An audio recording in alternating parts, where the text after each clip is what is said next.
que é uma fé que se expressa pela caridade? Vamos falar um pouquinho sobre isso na palavra de hoje.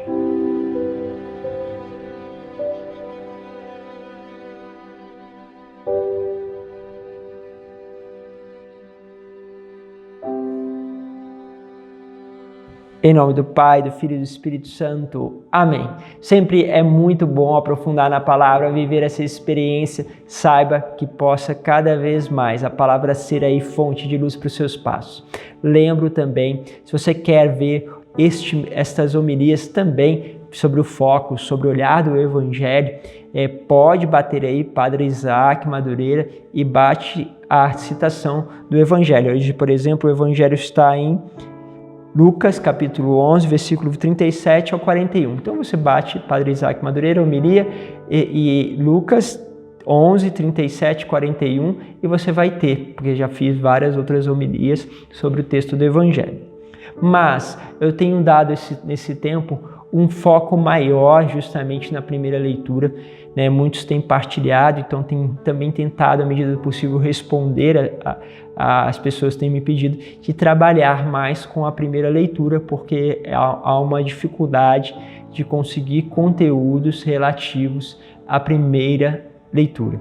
O que você vai perceber na primeira leitura é que quando o livro é um pouco histórico, né? Quando nós pegamos ali os reis, o livro de Samuel, que vão falando das histórias justamente de Davi, vai falando sobre Saul, que fala sobre o próprio Samuel, vemos depois sobre Elias, e assim por diante nós fomos percorrendo esse itinerário.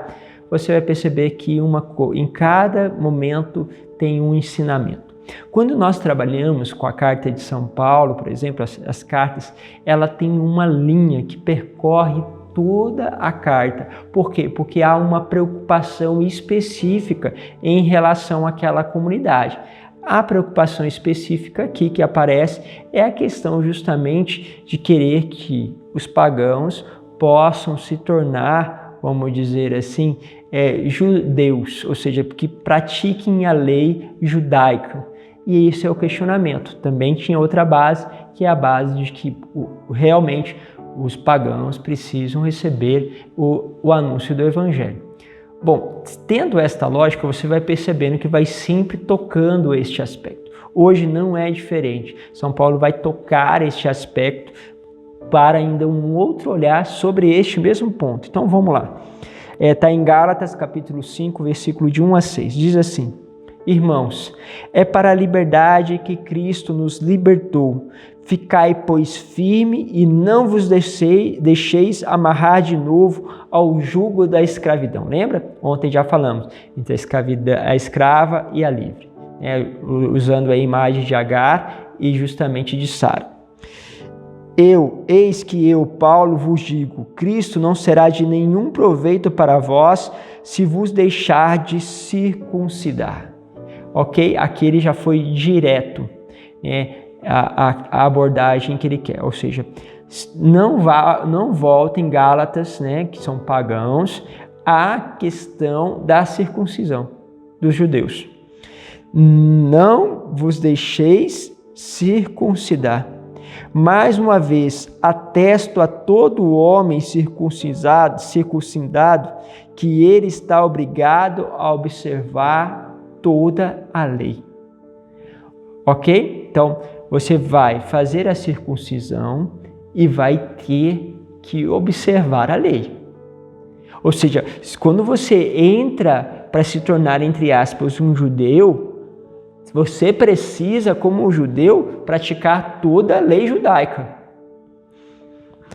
Vós que procurais a vossa justificação na lei, rompeste com Cristo e decaístes da graça.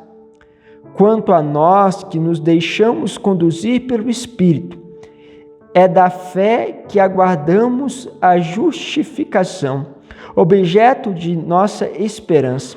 Com efeito, em Jesus Cristo, o que vale é a fé agindo pela caridade. Observar ou não a circuncisão não tem valor algum. Mais uma vez, bate nesse ponto e ele vai falar, olha, o que vale é a fé agindo pela caridade.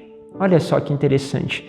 Você pode, quando você vai ali no estudo, principalmente da língua portuguesa, você vai observar que o pela, né, ou seja, pela caridade, pode ser substituída por através de. Então, ou seja, a fé age através da caridade. Assim, não é a lei, né? Lembra que eu toquei várias vezes este ponto. Não é a lei, é a caridade. A fé, ela é vista por aquilo que você faz. Então, por isso não adianta, depois vai dizer São Tiago, não adianta você dizer que tem fé. Né? Muitas vezes vai assim, eu sou batizado em nome de Jesus Cristo. Sou batizado. Ok, você é batizado em nome de Jesus. Ótimo.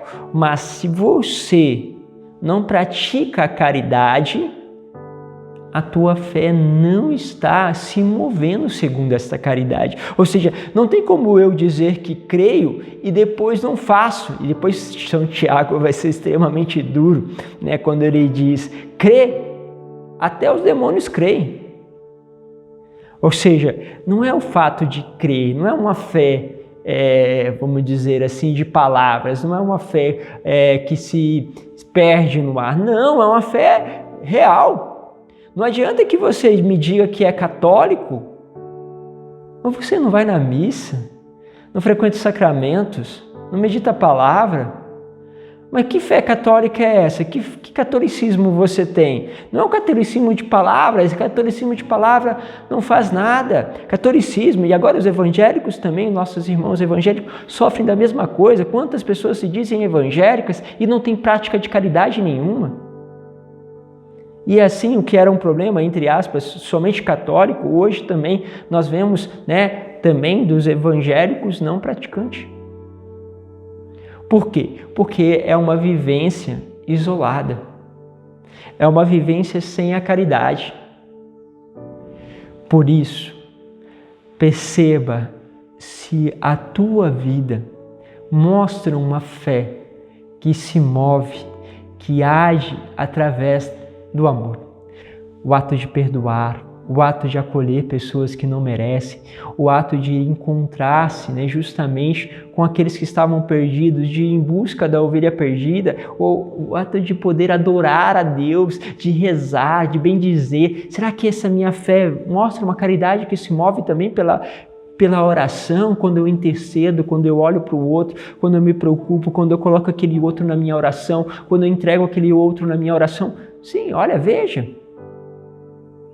Porque nós precisamos de uma fé que age pela caridade.